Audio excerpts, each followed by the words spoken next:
Les tensions entre Israël et les militants du Hamas ont atteint leur paroxysme. Les forces de défense israéliennes ont intensifié leurs attaques dans la bande de Gaza, débarrassant plusieurs bâtiments de la ville de Gaza des militants du Hamas. Le ministre israélien de la Défense, Joe Gallant, est très satisfait des progrès de l'armée israélienne dans la bande de Gaza. Le quartier général du ministère israélien de la Défense a confirmé que Gallant avait approuvé des plans militaires supplémentaires pour les opérations terrestres des forces de défense israéliennes dans la bande de Gaza. Dans une déclaration vidéo, le ministre de la Défense Gallant a déclaré que les opérations menées par les forces de défense israéliennes au cours de la journée et de la nuit écoulée étaient extrêmement impressionnantes. Gallant a souligné que les frappes aériennes conjointes de l'armée de l'air et des forces terrestres israéliennes ont eu un impact considérable sur la bande de Gaza. Les forces de défense israéliennes ont obtenu plusieurs succès importants dans leurs opérations terrestres dans la bande de Gaza, notamment des frappes précises sur la ville de Gaza, des bombardements aériens choquants ciblant des cibles du Hamas, à la fois dans des tunnels souterrains et dans le démantèlement des territoires sous le contrôle du Hamas du nord au sud. En outre, les forces de défense israéliennes ont annoncé la neutralisation du commandant du bataillon Deir al-Bala lors d'une frappe aérienne nocturne dans la bande de Gaza.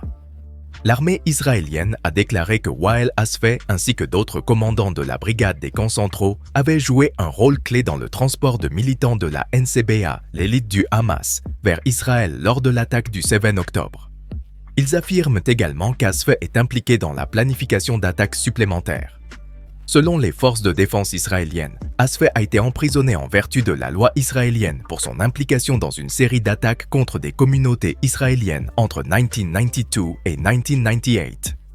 L'armée israélienne a diffusé sur les réseaux sociaux les images de la frappe aérienne qui a abouti à la neutralisation de Wael Asfeh. À ce jour, les forces de défense israéliennes ont éliminé plus d'une douzaine d'officiers supérieurs et de commandants sur le terrain du Hamas. Le ministre israélien de la Défense, Yoav Gallant, a commenté les commandants du Hamas tués lors des frappes aériennes israéliennes. Gallant a noté que certains des commandants du Hamas neutralisés par l'armée israélienne il y a un jour ou deux ont été remplacés par de nouveaux, mais que l'armée israélienne a également réussi à neutraliser ces nouveaux commandants. Le haut commandement du Hamas, selon Gallant, s'est réfugié dans un abri souterrain, tout en permettant l'élimination de ses dirigeants sur le terrain. Il a félicité les dirigeants des forces de défense israéliennes, soulignant leur rôle dans la direction et la direction des troupes. Gallant a souligné que cette stratégie est la clé du succès d'Israël. La neutralisation des hauts dirigeants du Hamas exerce une pression considérable sur les membres du groupe. Cette tactique, a-t-il souligné, fait prendre conscience à l'armée israélienne de son impact, affaiblissant ainsi la structure organisationnelle du Hamas. Dans ce contexte, la cible principale a été le leader du Hamas, considéré comme la récompense la plus importante. Les frappes aériennes des forces de défense israéliennes ont ciblé des hauts responsables du Hamas, notamment ses dirigeants et ses commandants. Ces attaques sont stratégiques, elles exercent une pression considérable sur l'organisation terroriste et peuvent conduire à son démantèlement. Récemment, par exemple, la brigade Golani des forces de défense israéliennes, appartenant au commandement du Nord, a réussi à neutraliser 30 membres du Hamas lors d'opérations terrestres. Le succès de la brigade Golani, une unité d'élite des forces de défense israéliennes, s'est répandu parmi tous les membres du Hamas.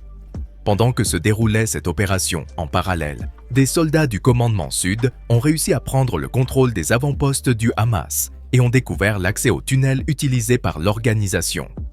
Dans le même temps, l'armée israélienne se concentre sur la neutralisation de Yahya Sinwar, le chef du Hamas dans la bande de Gaza. Pour atteindre cet objectif, les forces israéliennes ont donné la priorité à l'élimination de plusieurs groupes militants qui leur sont liés.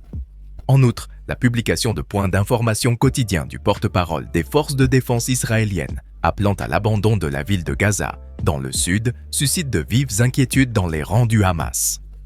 Le Hamas s'oppose fermement aux habitants de Gaza suite aux avertissements d'évacuation vers le sud émis par Israël, car cela facilite les opérations terrestres des forces de défense israéliennes. Cela augmenterait la localisation des membres du Hamas, les rendant plus vulnérables.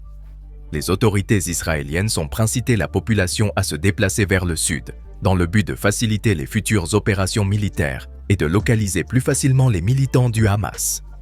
En outre, il prévoit de continuer à fournir une aide humanitaire si nécessaire, en fournissant de l'eau en provenance d'Israël, ou en livrant des marchandises à la bande de Gaza, comme l'a récemment déclaré le Premier ministre israélien Benjamin Netanyahou.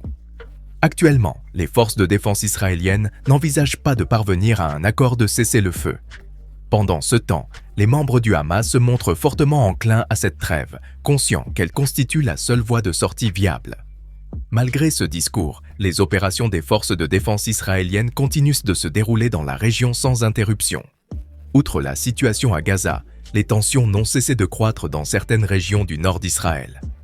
Les forces israéliennes persistent dans leurs attaques contre tout groupe militaire présent dans la région, dans le but d'empêcher le Hezbollah de s'approcher de la frontière. Bien que les attaques dans le nord n'aient pas été entièrement enregistrées, comme l'opération à Gaza, Tsahal a réussi à neutraliser de nombreux groupes militants. Les membres du Hezbollah basés au Liban ont subi de graves conséquences de leurs attaques, en particulier lorsque les forces de défense israéliennes ont redirigé leur attention vers Gaza. Lors d'une visite au Moyen-Orient, le lieutenant-général Jerzy Halevi, chef d'état-major des forces de défense israéliennes, a lancé un avertissement aux groupes militants qui ont attaqué les forces israéliennes dans la région. Halevi a clairement indiqué qu'Israël possède la capacité de frapper des cibles dans tout le Moyen-Orient. En outre, il a mentionné qu'un mois après le début du conflit, Israël a porté un coup dur au Hamas, affectant ses dirigeants et ses commandants, en plus de détruire les infrastructures à Gaza. Il a souligné qu'Israël restait prêt à réagir dans d'autres domaines si nécessaire. Halevi a souligné que les soldats de la base aérienne de Nevatim ont la capacité d'atteindre n'importe quel point du Moyen-Orient. Cette déclaration souligne que si des groupes comme le Hezbollah au Liban, soutenu par l'Iran, ou tout autre groupe militant continue d'attaquer Israël à l'avenir, les avions israéliens sont prêts à mener des bombardements, comme le montrent les frappes aériennes menées dans les zones contrôlées par le Hamas en Gaza. L'armée de l'air israélienne a lancé une vaste campagne de bombardement.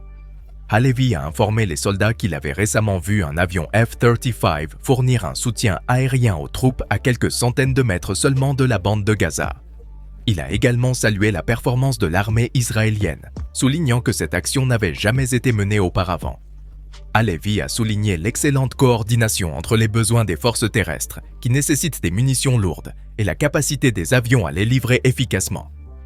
Halevi a souligné que s'ils ont toujours reconnu le lien étroit entre l'armée de l'air et les forces terrestres, ils voient désormais que cette union est beaucoup plus forte qu'ils ne l'avaient prévu. L'armée israélienne utilise efficacement des forces combinées à la fois à Gaza et à la frontière nord, comme en témoigne l'avancée rapide de l'armée dans la région de Gaza. Il a souligné que les progrès ne se limitent pas aux seules forces terrestres ou aériennes. L'amélioration des capacités des forces terrestres contribue de manière significative à l'efficacité des avions de combat dans la neutralisation des cibles du Hamas à Gaza. Restez à l'écoute pour plus de mises à jour du Hub du Moyen-Orient. Merci de rester informé.